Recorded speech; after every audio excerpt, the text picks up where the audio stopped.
చాలా prolonged delivery అంటే 24 hours వరకి ఇండ్యూస్ చేయాల్సిన అవసరం, అంటే నార్మల్ డెలివరీ జరగాలి అని నొప్పి ఇండ్యూస్ చేసి, నొప్పులొచ్చేలా చేసిన తర్వాత కూడా అది డెలివరీ అవ్వనప్పుడు వాళ్ళకి సిజేరియన్ చేయాల్సిన అవసరం పడింది. అది 24 గంటల తర్వాత ఒక పేషెంట్‌కైతే, ఇంకొక పేషెంట్‌కి 48 గంటల తర్వాత. సో, ఇది ఎందుకు జరిగింది? ఇంతసేపు ఎందుకు మేడం మరి నొప్పులిచ్చి చేశారు? ముందే చేయొచ్చు కదా!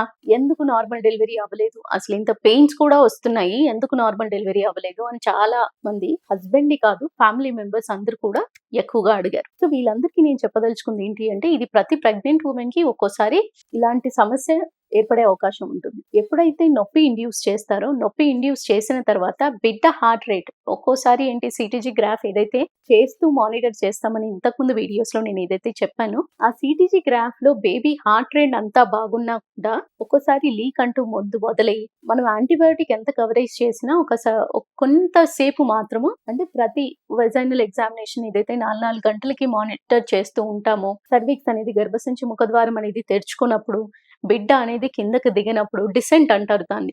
కిందకి దిగినప్పుడు ఏ రకమైన యాంగిల్‌లో బిడ్డ హెడ్ అనేది ఉంది. ఫస్ట్ హెడ్ ఉంటే నార్మల్ డెలివరీ అయిపోతుంది అంటారు కదా! అని చాలామంది అడుగుతారు. హెడ్ ఉందా?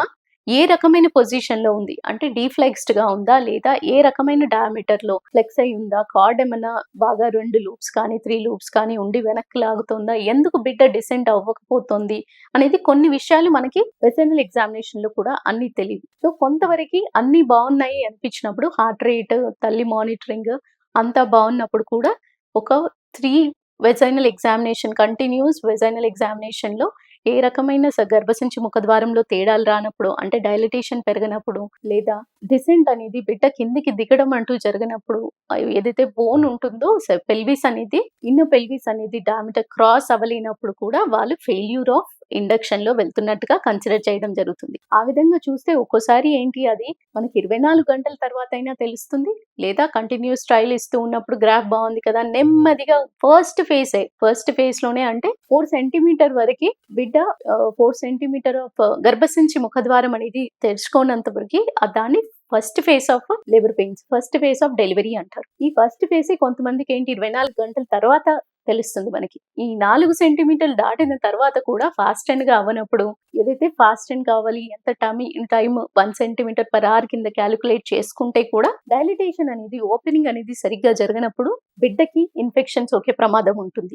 సో, దీన్ని దృష్టిలో పెట్టుకొని బిడ్డకి ఐసీయూ అడ్మిషన్ పడే ప్రమాదం ఉంటుంది. సో, వీటన్నిటిని దృష్టిలో పెట్టుకొని కొంతవరకి ట్రయల్ చేసి, ఈవెన్ తల్లి అంటూ నొప్పిలి ఇంతవరకు తీసుకున్నా కానీ ఖచ్చితంగా ఆ విషయంలో సరైన టైంలో డెసిషన్ తీసుకోకపోతే బిడ్డకి సురక్షితం కాదండి.